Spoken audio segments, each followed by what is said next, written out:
Vous lancez un projet de rénovation pour votre maison, tout se passe bien au début, mais quelques mois plus tard, le chantier s'arrête brutalement, l'entreprise ne répond plus, les délais se rallongent, vous êtes complètement abandonné et sans solution. Malheureusement, ce genre de scénario n'est pas rare, que ce soit des malfaçons, des chantiers non conformes, des retards, des dépôts de bilan ou des réserves non levées, près de 27 000 litiges liés aux travaux finissent devant les tribunaux français chaque année. Dans cet épisode, je reçois Marie Cayette, avocate en droit immobilier. Elle nous dévoilera ses bons conseils pour éviter les litiges travaux et pour se protéger d'entreprises douteuses. Bonjour Marie, comment tu vas? Bonjour Ryan, ça va bien et toi? Super, ravi de pouvoir faire cette conversation avec toi. Premièrement, j'aimerais que tu te présentes, que tu nous expliques un peu qui tu es, en quoi consiste ton métier. Déjà, merci de m'avoir invitée. Je suis ravie de participer à cette émission avec toi. Je m'appelle Marie Cayette, je suis avocat en droit immobilier. Le droit immobilier, c'est assez vaste. Moi, j'interviens que dans les domaines de droit privé, soit pour des particuliers, soit pour des entreprises, dans le domaine de la copropriété, des ventes, des travaux, en conseil comme en contentieux et en baux commerciaux. J'ai monté mon cabinet il y a 4 ans aujourd'hui, 4 ans et demi même, et voilà, j'ai la chance de pouvoir vivre de ma passion. Excellent. Pourquoi avoir monté ton propre cabinet? Qu'est-ce qui t'a amené à lancer ce projet-là? Je pense que c'est une envie que j'ai toujours eue, depuis que je sais que je souhaite devenir avocate. Quand j'ai prêté serment, j'ai intégré classiquement des cabinets d'avocats en tant que collaboratrice. Et dès que j'ai prêté serment, j'ai commencé à développer ma clientèle. Et l'objectif était déjà là de créer ma propre structure pour travailler comme je l'entendais après dans le futur. Je voulais rebondir. Pourquoi avoir choisi une spécialisation dans l'immobilier, dans la partie travaux? L'immobilier, c'est un domaine extrêmement vivant qui touche tout le monde, puisque c'est à la fois là où on habite, là où on travaille, et quand on fait des travaux, quand on s'investit dans ce domaine-là, ça a un impact nécessairement sur le côté vie personnelle, que ce soit professionnel ou personnel comme projet. Et moi, c'est un domaine que j'aime personnellement, en dehors du cadre professionnel d'ailleurs. Donc ça me semblait normal de m'insérer dans ce domaine-là de l'immobilier. Excellent. Merci beaucoup pour cette première partie de l'interview. Dans le bâtiment, il y a un gros problème de confiance, que ce soit en France et même de façon générale. C'est compliqué de trouver les bonnes personnes pour réaliser ces travaux. On remarque qu'il y a beaucoup de litiges travaux en France. On parle de 4 chantiers sur 10. Qu'est-ce que tu penses de cette problématique-là? Quel est ton regard sur le sujet? Alors c'est vrai, tu as raison, il y a un vrai problème aujourd'hui de confiance, notamment parce que les entreprises ont tendance à disparaître assez rapidement. Il y a un gros turnover dans ce domaine-là. Et donc c'est compliqué quand on veut faire des travaux de savoir vers qui se diriger et comment choisir l'entreprise. Donc oui, il y a un problème de confiance aujourd'hui qui est compliqué à régler quand on souhaite faire des travaux. Après, heureusement, ce n'est pas la majorité des cas et il faut savoir bien se préparer en amont, je pense, pour se prémunir contre ce problème-là, en fait, Ok, de confiance. intéressant. Et toi, c'est quoi tes plus grandes frustrations dans ton métier? Ma plus grande frustration, c'est c'est les contentieux à rallonge que ça peut générer. Qu'est-ce que c'est qu'un contentieux? Un contentieux, donc Ouais. quand on fait des travaux, quand on rencontre un litige, soit avec l'entreprise de bâtiment, soit parce que les travaux vont générer des désordres, on peut, dans la grande majorité des cas, partir dans un contentieux qui va durer plusieurs années et qui va être extrêmement compliqué à résoudre, puisqu'il va y avoir beaucoup d'intervenants, l'entreprise générale, potentiellement les sous-traitants, les assureurs. Donc il va y avoir beaucoup de parties, beaucoup d'avocats. Souvent, c'est des dossiers qui partent en expertise judiciaire et après, devant le tribunal pour régler le sujet des indemnités. Et là, les personnes s'engagent sur des années de contentieux. Et donc ça, c'est une vraie frustration. C'est que même si on souhaite régler le problème rapidement, on se heurte à la réalité judiciaire du problème qui nous emmène sur des délais extrêmement longs, avec les coûts que ça peut engendrer, parce qu'il faut payer l'expert judiciaire, payer les avocats. Donc nécessairement, ce n'est pas forcément facile pour tout le monde de faire face à un litige travaux. Ok. Contentieux égale procès? Alors, contentieux égale procès, oui, quand on pense à un contentieux, on pense procès. Néanmoins, moi, je suis extrêmement favorable au mode de résolution amiable des litiges, c'est-à-dire de passer outre la compétence du juge et d'essayer de résoudre d'un commun accord le litige. Alors, soit entre avocats, l'avantage, c'est que nos échanges sont confidentiels, donc on peut essayer, dans la majorité des cas, de trouver un accord, et on peut signer des protocoles où on va régler les différends, ou on peut, par le biais du tribunal, demander la désignation d'un médiateur qui va essayer d'amener les parties à trouver un accord. Et moi, je suis assez favorable à ces modes de résolution amiable. Ok. Et donc, c'est quoi? C'est de l'arbitrage? Alors, c'est de la médiation. C'est de la médiation, c'est ça? C'est de la médiation. Ok. Et c'est marrant, donc toi tu conseilles plutôt de faire de la médiation plutôt que du contentieux? Alors, malheureusement, parfois, on n'a pas le choix que d'aller au contentieux, parce que la médiation, il faut être d'accord. Donc, on ne peut pas forcer quelqu'un à trouver un accord. Et pour signer un accord, il faut être deux. Parfois, le recours au juge s'avère obligatoire.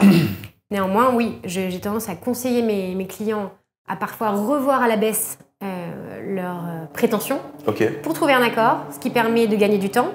Et dans la grande majorité des cas, il vaut mieux un accord un peu moins bon plutôt qu'un contentieux qui va être aléatoire et très très long. Et là, tu parlais de frustration tout à l'heure. Quand on est devant le juge, le problème, c'est que nous, en tant qu'avocats, on n'a pas d'échange direct avec le tribunal. C'est-à-dire qu'il y a toute une discussion en amont de la plaidoirie qui va se faire avec les avocats adverses. Ouais. Et ensuite, la plaidoirie. Mais là, il n'y a pas de contact avec le juge, il n'y a pas de questions, il n'y a pas d'échange. Et après, on a une décision qui nous est rendue. Et là, il faut l'assumer, cette décision. Et ça peut être compliqué. Ok, intéressant. C'est marrant. Mais je trouve que ton point de vue est éthiquement très louable, parce que généralement, au plus longtemps dure un procès, au plus il y a de frais, au plus ça fait vivre un avocat.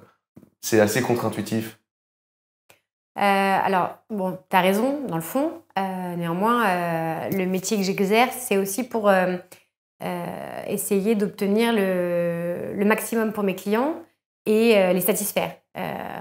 Donc, il n'est pas forcément... j'ai un devoir de conseil, si tu veux, de conseil et d'assistance de mes clients. On ne peut pas penser par rapport à mes propres intérêts. J'essaie d'agir par rapport aux intérêts de mes clients. Donc, tu vas toujours chercher la solution la plus efficace, la plus rapide pour éviter des frais à tes clients et pour générer le moins de frustration possible. Clairement. Si c'est possible, oui. J'essaye toujours de prendre attache avec mes confrères, de pousser au dialogue et essayer de trouver un accord, même quand c'est très compliqué. Parfois, c'est impossible. Ok. Est-ce que tu as des anecdotes de litiges travaux à raconter? Des situations où il y a eu des problèmes, vous avez dû créer un contentieux ou créer une médiation? Alors, j'ai un dossier assez important actuellement. Je ne sais pas si on peut dire que c'est une anecdote marrante. Dans mon domaine, malheureusement, c'est rarement marrant, les anecdotes qu'on peut avoir. Néanmoins, elle est assez tentaculaire, on va dire, titanesque, puisque ça part d'un dossier, puis en fait, on tire le fil et on se rend compte que de un client, on va en avoir une quarantaine. On est sur un entrepreneur qui s'est fait connaître via des réseaux sociaux, qui a fait énormément parler de lui, comme une entreprise de bâtiments de renom, qui a signé beaucoup de chantiers. Et l'intégralité de mes clients ont versé 70% d'acompte au démarrage du chantier. Donc, il faut se rendre compte que le démarrage, c'est des démolitions. C'est très facile de démarrer un chantier. Et a abandonné l'intégralité des chantiers. Donc aujourd'hui, on a plus de 2 millions d'euros de créances sur l'intégralité et on a un entrepreneur qui a disparu. Donc ça, c'est un gros dossier. On est sur potentiellement un volet pénal. Il y a une enquête qui est en cours par les services compétents. Donc là, c'est un dossier typiquement assez impressionnant en termes de montant et dans la rapidité sur laquelle ça s'est fait. Mais du coup, toi, tu représentes tous les clients qui ont connu des litiges avec cette entreprise-là? Alors, je ne sais pas si c'est tous les clients. En tout cas, j'en ai une grande partie aujourd'hui. Certains se sont manifestés mais n'ont pas souhaité faire une démarche judiciaire pour l'instant. J'ai 2 autres confrères sur le dossier qui représentent d'autres personnes. Donc c'est un dossier assez important. Ok. Tu parlais de clients qui avaient signé des contrats avec cette société et qui avaient payé 60% d'acompte. 70. 70% d'acompte, c'est énorme. C'est énorme. La pratique généralement commune chez les entreprises du bâtiment, c'est plutôt 40, maximum 50% d'acompte. Comment ces clients se sont fait avoir? Est-ce que tu as des infos par rapport à ça? C'est une méconnaissance du domaine, je pense. Aussi, c'est un contrat, un devis. Donc en fait, si l'entrepreneur souhaite avoir tel montant à la signature, tel montant au démarrage, si l'autre partie en face ne négocie pas, et il faut savoir qu'on peut négocier. Bien sûr. On peut demander une réduction des montants d'acompte, on peut demander à ce que l'acompte ne soit pas sur la totalité, mais sur, par exemple, la première phase de travaux qui va être, je sais pas, le gros œuvre et les démolitions, ce qui permet de réduire le montant qu'on va verser à titre d'acompte. Si on ne le sait pas, on ne peut pas deviner. Et souvent, quand on veut faire des travaux, quand on choisit l'entreprise à qui on va confier les clés de notre propriété, tout à fait. Et en fait, on lui remet un peu notre bébé, et on a confiance en elle, sinon on ne l'aurait pas prise. Donc je suis pas... Alors les montants maintenant paraissent dingues, mais sur le fond, je suis pas étonnée parce que quand on a confiance en notre entrepreneur, on a envie. On a envie de le croire. Ouais, non, clairement, tout est une question de confiance. De vérification aussi, de la crédibilité d'une entreprise. Concernant le montant de l'acompte, pour avoir bossé avec pas mal d'entreprises du bâtiment, je pense qu'un montant convenable d'acompte va osciller entre les 30 et 40%. Parfois 50 à 60% si on parle de petits chantiers où il y a beaucoup de matériaux à commander. Oui, pour négocier ce genre de clause dans le contrat ou le devis, mais dans la limite du raisonnable. Une entreprise qui accepte d'avancer avec un client avec un acompte qui est très faible, c'est aussi un red flag, c'est aussi un signal que l'entreprise n'est pas sérieuse. Parce que une entreprise sérieuse, quand elle commence un chantier, elle a besoin de fonds pour la préparation de chantier, pour la démolition, pour la mise en place des hommes. Donc il y a, je pense, un juste milieu. Un juste milieu à trouver. Et c'est un vrai sujet, l'acompte. Moi, j'ai déjà eu un problème avec un artisan à mes tout débuts qui avait demandé aussi 60% d'acompte pour une cliente et qui était un peu douteux dans sa façon de travailler. Évidemment, on a pu trouver des solutions, mais faut rester vigilant. Le plus important, moi je suis courtier en travaux, donc si tu veux, mon sujet d'expertise, c'est de pouvoir choisir les entreprises, vérifier le contrat et m'occuper du suivi client, de vérifier aussi si le chantier se passe bien. Et je pense que il y a un équilibre à avoir à la fois sur le choix des entreprises, la vérification des assurances décennales et la capacité de l'entreprise à pouvoir opérer sur un chantier. Typiquement, par exemple, en demandant à l'artisan d'aller visiter l'un de ses chantiers. Si il s'avère que l'artisan bosse sur des chantiers similaires, ça peut nous permettre de gagner en confiance sur la capacité de l'artisan à pouvoir exécuter les travaux en bonne et due forme. Ça, pour moi, c'est la première étape, c'est le choix des équipes et la vérification. Le deuxième sujet, c'est le devis. Est-ce que les prix sont cohérents? Est-ce qu'il est précisé une date de début de chantier, une date de fin? C'est très rare que les artisans le mettent. Et pourtant, c'est une clause qui peut être sécurisante. En tout cas, demander à un artisan de le préciser sur le devis, en fait, ça l'engage quelque part sur une période. Le troisième point, c'est évidemment le suivi, la communication. Je pense que c'est hyper important de communiquer durant tout le chantier, que ce soit de la première phase qui est la démol à la dernière phase qui est la levée des réserves, donc le moment où on donne un peu ses retours par rapport aux finitions. On co-construit avec l'artisan. Ou alors, on fait appel à un tiers comme Renault qui va du coup s'occuper du suivi et de vérifier que chaque étape est respectée. Il y a aussi la facturation qui est très important. Donc, généralement, un projet de rénovation, il est réglé en 3-4 étapes. Donc, ça peut être du 40, 50, 10. Donc, la facture d'acompte à 40%. Puis ensuite, la facture d'avancement numéro 1 à 50%. Et à la fin, les 10% restants. En fait, quand on paye la facturation, c'est important qu'elle soit faite au regard de l'évolution du chantier. Et ça, quand on n'a pas l'expérience, parfois on peut se faire avoir. Il y a des artisans qui vont dire « merci de régler la facture d'avancement pour pouvoir avancer sur le chantier ». Mais la question est, est-ce que l'artisan a avancé suffisamment ?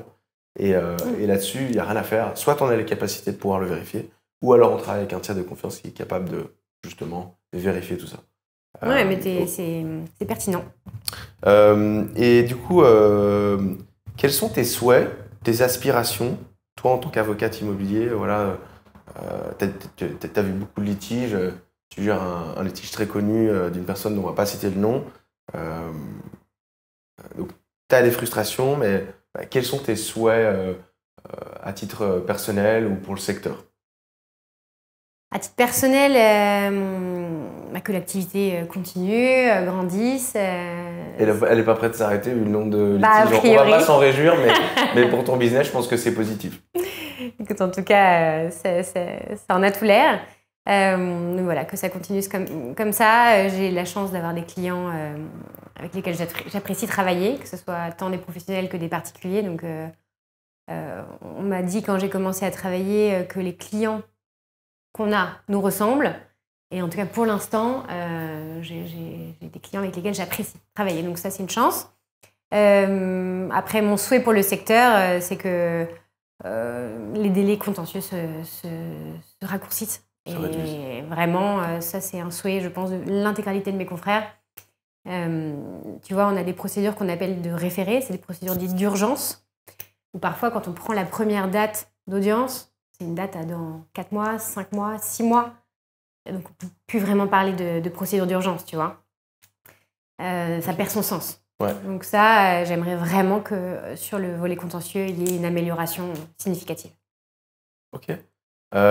Petite question. En moyenne, est-ce que tu sais combien de temps dure un contentieux de litige travaux? Tu as des informations par rapport à ça? Oui, bien sûr. S'il y a une procédure en référé expertise, il faut compter 1 an et demi, 2 ans pour la désignation de l'expert judiciaire et le temps de l'expertise judiciaire. Alors, c'est vraiment un cas, on va dire, bateau, parce que sur des grosses expertises judiciaires, ça peut durer 10 ans, 15 ans, l'expertise judiciaire. Moi, quand tu dis procédure en référé expertise, ça ne me parle pas du tout. Okay. Est-ce que tu peux expliquer voilà, la notion pour que les gens puissent comprendre Bien de quoi sûr. tu parles?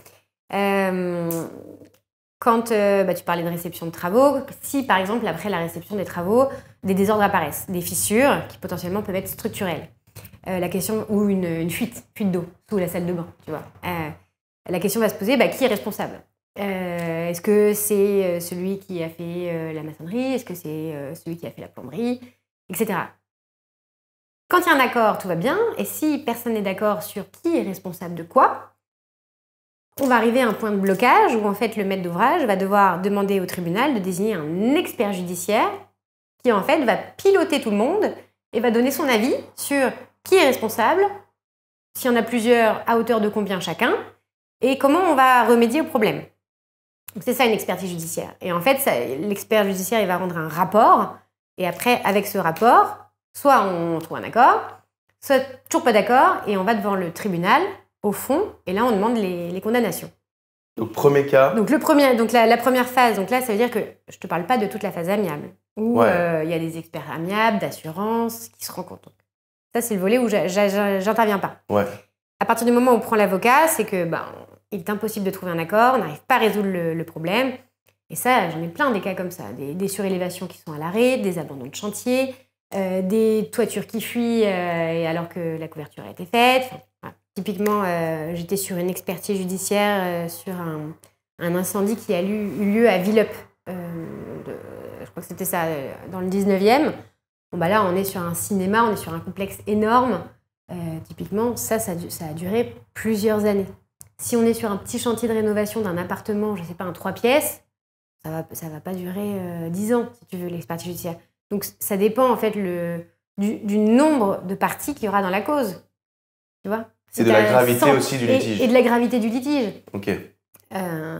Donc, ça peut durer 1 an comme ça peut durer plusieurs années? Voilà. Okay. Mais, on va dire, un chantier... Je pense que toi, tu fais plutôt des rénovations pour des particuliers dans des appartements. Exactement. Donc, s'il y a un problème sur ce type de cas-là, pour environ 1 an et demi pour l'expertise judiciaire. Et après, encore 1 an et demi pour avoir une décision au fond.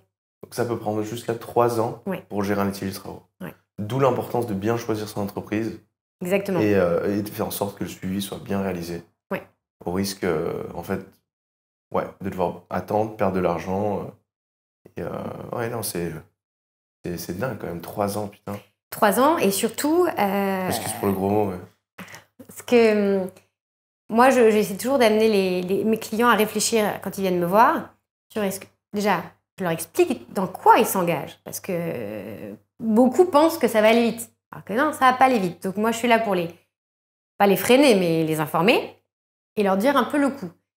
Et j'ai tendance à dire que quand les dommages sont pas si importants et qu'il y a moins de 10 000 €, il faut vraiment se poser la question de est-ce qu'on va faire une procédure judiciaire pour ça. Quand je dis pour ça, je ne veux pas minimiser. Mais voilà, il faut avoir conscience qu'il faudra payer un expert judiciaire, que l'expert judiciaire, ça commence à 3 000 €, sa première note d'honoraire. Et après, on ne sait pas combien de temps ça peut durer.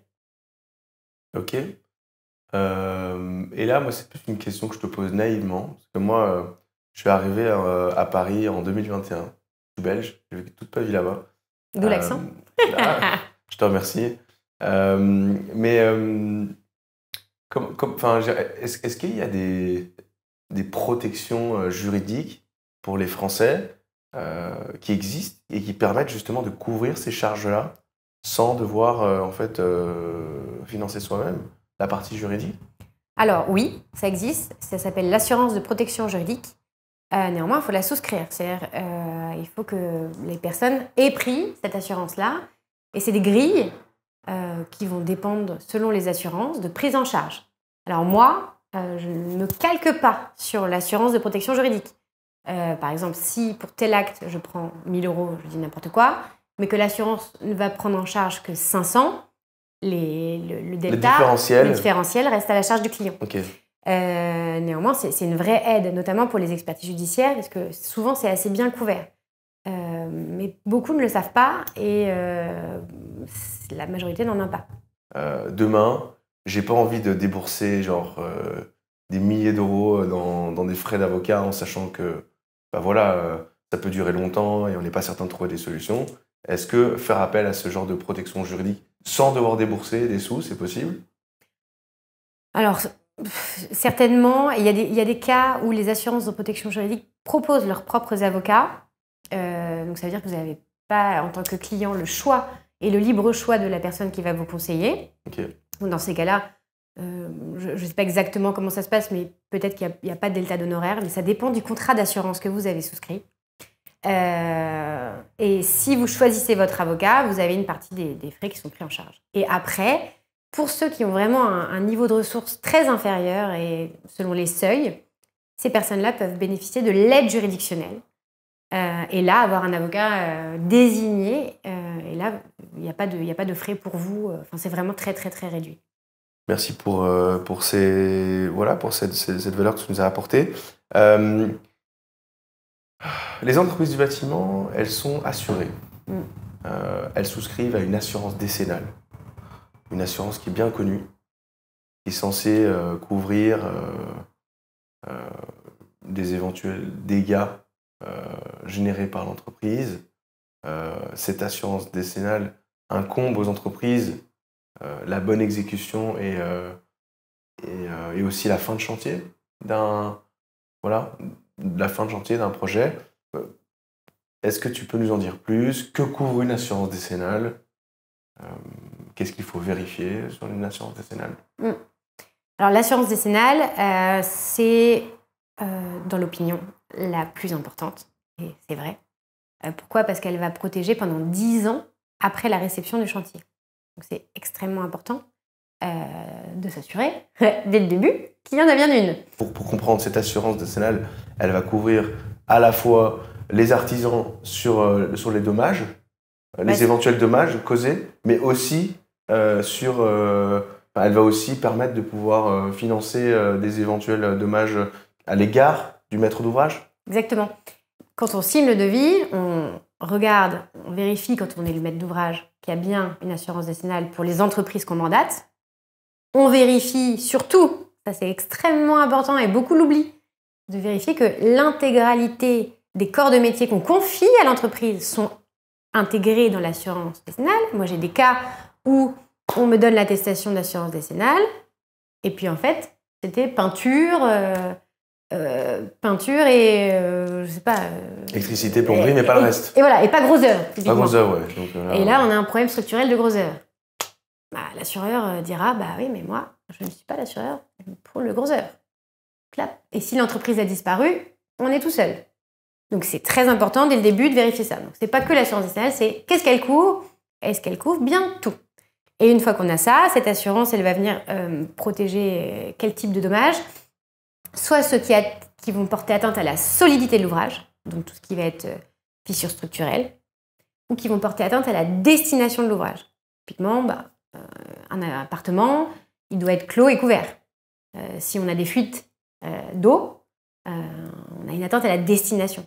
On ne peut pas considérer que c'est vraiment de l'habitation si ça fuit, s'il y a des moisissures. Voilà. Tu as des exemples de litiges travaux qui ont été couverts grâce aux assurances décennales? Oui, bien sûr. Beaucoup, mais là c'est plutôt en amont. Moi j'arrive après, mais j'ai beaucoup de cas où quand j'interviens par exemple sur des copropriétés qui font des travaux assez importants, l'assurance décennale et dommages d'ouvrage, puisque ça va un peu de pair, ont pris en charge et ont déjà préfinancé les travaux. Et quand il y a un blocage, là on va en contentieux et ça sera toute la question de savoir c'est est-ce que l'assurance peut être engagée ou pas. Comment est-ce qu'on peut éviter des litiges travaux? Est-ce que tu as des conseils? Voilà. Alors malheureusement, je ne peux pas vous dire qu'on peut éviter. On ne peut jamais rien éviter, même avec une bonne entreprise, parce que tout simplement, ça peut arriver que dans la vie, on rencontre une difficulté. Par contre, il y a des tips, et tu l'as parfaitement dit tout à l'heure, bien analyser le devis, mettre une date de début, mettre une date de fin, potentiellement rajouter dans le devis des pénalités, si le délai est décalé et sans justification. Vérifier la santé de l'entreprise. Alors ça veut dire quoi? Depuis quand elle existe? Si elle vient d'être créée et qu'avant, je sais pas, le gérant était boulanger, bon, on peut se dire que c'est un peu particulier. Ou s'il a eu 10 sociétés qui ont toutes été liquidées, mon petit doigt me dit que c'est pas une très bonne idée. Alors que si c'est par exemple une entreprise qui existe depuis plusieurs années, ou comme tu l'as parfaitement dit, on peut aller voir ses chantiers, on a des retours de maîtres d'ouvrage aussi qui ont fait les travaux, qui ont été contents, on a des avis. Bon, voilà, c'est tout un espèce d'écosystème qui va tendre à rassurer. Et voilà, c'est un peu tout ça. Et j'aurais tendance à rajouter, d'alloter les acomptes sur vraiment les premières interventions et pas sur la totalité. Tu vois, par exemple, si on fait toute une rénovation intégrale, donner un acompte au début sur la démolition, le gros œuvre. Plutôt que sur tout, parce que les finitions, ça va arriver en fin de chantier. Donc c'est normal, tu as raison, que l'entreprise, elle puisse commander les matériaux, qu'elle puisse payer les ouvriers pour que le chantier démarre et être rassurée aussi. Néanmoins, c'est normal aussi que la personne en face se rassure et verse pas tout d'un coup à l'entreprise. Donc moi, j'aurais tendance à alloter. Excellent.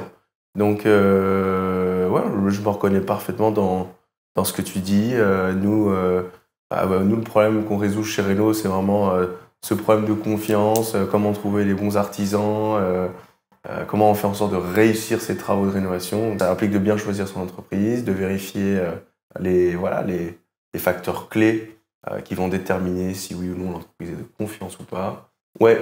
Qu'est-ce qui se passe en cas de problème? À quel moment il faut faire appel à tes services, Marie, À quel moment il faut faire appel à un ou une avocate en droit immobilier?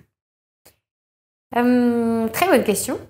Je dirais déjà que la première personne qu'il faut appeler, c'est pas moi, c'est un commissaire de justice, qu'on appelait avant les huissiers de justice. Pourquoi? Parce qu'il va permettre de figer la situation et faire un procès-verbal de constat qui va faire foi. Hein, c'est un acte extrêmement important. Donc faire ça tout de suite pour avoir un état à un instant T. Ensuite, ça va dépendre des cas. S'il y a un sinistre, désordre, fissuration, fuite d'eau, on va commencer par déjà déclarer à son assureur et à l'assureur de l'entreprise. Et on va essayer de régler ce problème entre assureurs. Si on est sur un cas d'abandon de chantier, là, on m'appelle tout de suite. Tu vois? Alors que si on est sur un cas de sinistre, déjà, on règle le sujet avec les assureurs et les experts qui vont être nommés. Dans la majorité des cas, on arrive à trouver un accord. S'il n'y a pas d'accord, là, on m'appelle. Si c'est un abandon de chantier, on m'appelle tout de suite. On fait un PV de constat et on m'appelle tout de suite. Excellent. Donc, première étape, on fait appel à un huissier de justice pour statuer une situation. Ouais. Deuxième étape, on fait appel aux assurances de l'entreprise. La sienne aussi. Ou la sienne, ouais. pour voir qui peut intervenir. Exactement. Pour résoudre le sinistre. Et ensuite, si vraiment l'artisan, il abandonne son chantier, là, à ce moment-là, ça a du sens de te contacter. Donc, c'est vraiment dans le cas d'un abandon de chantier. Alors, ou alors, on peut déjà te contacter, mais toi, du coup, tu vas rediriger le concerné vers les bonnes personnes. Alors, moi, j'ai envie de te dire, il faut un peu démystifier l'appel de l'avocat. C'est-à-dire que moi, le premier appel, il est gratuit, c'est assez important à dire. C'est-à-dire que quand on m'appelle, j'essaie déjà de comprendre qu'est-ce qui se passe. On en est où dans le problème? Si c'est beaucoup trop tôt, je vais donner quelques clés à la personne, dire bah voilà, il faut faire ça, ça, ça. Si ça ne se résout pas, vous revenez me voir et là, on fera un courrier de mise en demeure d'avocat et après, on fera une procédure judiciaire. Donc voilà, ça permet aussi de prendre un peu la température et de dire bah oui, là non, il faut agir tout de suite. Si on est sur 3 mois de retard, que l'entreprise vient un matin sur 10, qu'il ne se passe rien et que c'est l'appartement dans lequel vous avez prévu de vivre, vous avez déjà changé les écoles, etc. Et il y a un stress pas possible. Et là, il faut tout de suite agir pour soit on en discute avec le client, soit on va résoudre le contrat avec l'entreprise, on va mettre un terme. Et après, on fera une procédure judiciaire pour aller chercher des indemnités. Mais au moins, vous êtes libre de pouvoir reconfier le chantier à quelqu'un d'autre et que ça avance. Soit on fera une procédure pour obtenir la condamnation sous astreinte de l'entreprise à reprendre le chantier. C'est une astreinte qui va être journalière tant qu'elle n'a pas pris le chantier. Hyper intéressant. Hyper intéressant. Je trouve que c'est assez paradoxal avec ce que tu as dit au début. Sur ce sujet. Est-ce que tu ne penses pas que dans des cas compliqués, ça peut avoir du sens que d'envoyer une mise en demeure à l'entreprise, ou en tout cas d'envoyer un mail de l'avocat à l'entreprise pour faire réagir l'artisan si on voit qu'il n'est pas assez réactif? Est-ce que tu penses que ça a du sens de même commencer par ça en fait? De toute façon, on commence toujours par ça. Okay. Il n'y a pas de contentieux avant une mise en demeure. Pourquoi? Parce que avant un contentieux, alors sauf les cas d'urgence, où c'est un peu différent, mais un contentieux, il faut rapporter la preuve au tribunal qu'on a essayé de trouver un accord. Et donc du coup, la mise en demeure, oui, elle est obligatoire. Ok. Donc c'est une démarche qu'on pourrait réaliser en amont du huissier ou en aval? Ça peut être simultané. Okay. Mais l'huissier, j'aime bien qu'il soit appelé tout de suite. Qu'il n'y ait pas que vraiment ça fige l'état tout de suite. Excellent. Et est-ce que tu as une dernière anecdote à nous raconter sur ton métier? Ça peut être une histoire, une expérience avec un client, quelque chose qui t'est arrivé personnellement, qui pourrait... Voilà. Oui. Moi, je vais te raconter une anecdote personnelle qui m'est arrivée pour te dire qu'il est impossible de se prémunir à 100% d'un problème dans le chantier qui peut arriver. Moi, j'ai vécu à titre personnel un abandon de chantier avec un entrepreneur que je connaissais bien, qui avait déjà fait des travaux pour moi, donc j'avais confiance. Et ça a été assez complexe, avec des fuites partout. On a dû faire bâcher en urgence. Une personne qui répond pas ou qui nous dit j'arrive dans 1 heure, puis une nouvelle.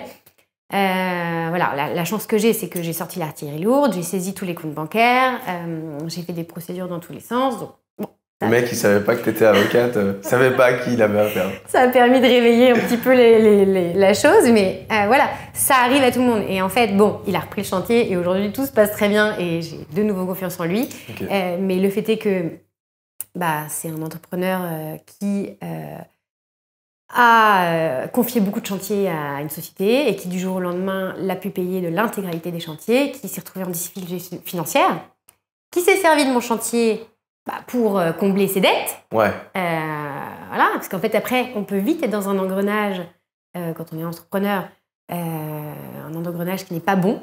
D'accord. Voilà, de se servir des acomptes pour... oui. Voilà. On sait tous que dans le bâtiment, il y a des gros problèmes de trésorerie. C'est ça. Surtout dans ces temps un peu compliqués. Donc ouais, il faut faire attention à qui on travaille. Hein. Donc voilà, donc à titre personnel, c'est l'anecdote, mais qui s'est bien fini. Donc, okay. Même quand on vit une difficulté, ça arrive, mais il faut savoir juste réagir. L'avantage de passer, je pense, par toi, c'est que tu vas... Qui, moi la société Renault. Okay. C'est que tu organises, parce que les entrepreneurs, souvent, c'est des hommes du bâtiment. C'est-à-dire qu'eux, c'est des passionnés qui savent faire leur métier, mais qui ne sont pas forcément gestionnaires de leur entreprise au sens comptabilité, et qui peuvent vite se retrouver un peu perdus et se mettre dans des situations qui vont être difficiles. Ce qui fut le cas de mon entrepreneur, qui n'est pas un gestionnaire, qui est un homme de travaux, qui les fait parfaitement, mais... voilà, qui n'a pas su gérer financièrement sa société. Et passer par toi, par Renault, ça facilite ça, puisqu'en fait, tu choisis des entreprises, mais tu vas assurer cette gestion financière et donc peut-être, je pense, garantir ce que l'entrepreneur ne peut pas forcément faire. Et donc, ce qui peut sécuriser le chantier. Tu ne pouvais pas mieux synthétiser ton propos, franchement, c'est excellent. C'est vraiment le rôle qu'on joue, je pense, sur les opérations de travaux qu'on suit chez Renault. On s'occupe, pour le compte des artisans, de trouver des chantiers. Donc voilà, c'est du chiffre d'affaires pour eux. On chiffre les dossiers. On va présenter l'organisation du projet aux clients. Et en fait, toute cette partie-là, donc la partie commerciale, financière, administrative, en fait, elle est déchargée. L'artisan peut se concentrer sur l'exécution. Et ça fait toute la différence. Beaucoup de gens ont souvent cette croyance que faire appel à un courtier en travaux, c'est de la surfacturation. Et ben moi, je pense que c'est complètement faux. En moyenne, une entreprise du bâtiment va marger à 40%.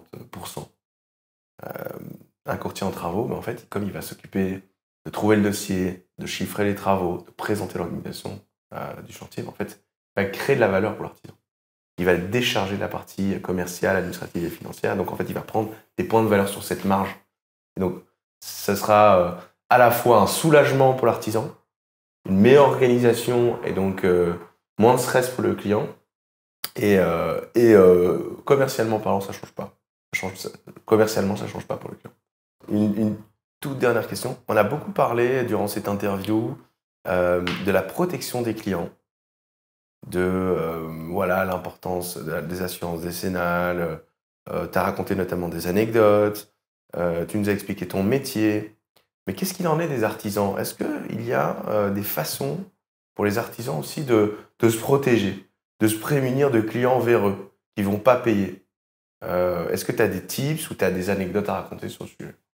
Ah oui, c'est vrai qu'on pense beaucoup aux clients maîtres d'ouvrage, mais on oublie les entreprises. Et les entreprises aussi rencontrent des difficultés. Parfois, elles ne sont pas payées. Donc, ça rappelle l'importance d'avoir un contrat, donc le devis souvent bien ficelé, qui va les protéger, notamment en intégrant des pénalités en cas de non-paiement, des pénalités de retard, pour qu'après, les entreprises puissent faire une procédure contre le client, soit pour mettre un terme au contrat, soit pour aller chercher les pénalités de retard. Ok, ouais, et d'ailleurs, ça c'est une clause qu'on met en place dans les devis des artisans aussi pour les protéger. Bien sûr. C'est important qu'il y ait une protection dans les deux sens. Ouais. Autant on veut créer la confiance chez les propriétaires pour les aider à trouver des entreprises sérieuses, autant les artisans, en fait, on leur apporte des affaires, mais derrière, c'est important qu'ils soient sécurisés. Donc, pour toi, la clause d'indemnité, elle va dans les deux sens. Ouais. Est-ce qu'il y a d'autres choses que l'artisan peut mettre en place pour se sécuriser? Avoir une bonne assurance. Ok. Et faire attention au contrat qu'il passe, notamment les sous-traitants. Vérifier aussi l'avancement de la facturation, faire en sorte d'être payé au bon moment. Exactement. Au risque de donner un pouvoir de force trop grand au client au regard de l'évolution du chantier. Très bien. Bon, Marie, franchement, c'était excellent de pouvoir échanger avec toi. J'ai appris plein de choses. On se dit à très vite. Avec plaisir et merci de m'avoir reçu. J'ai été ravie de partager un peu de mon métier avec toi ce matin. T'en prie.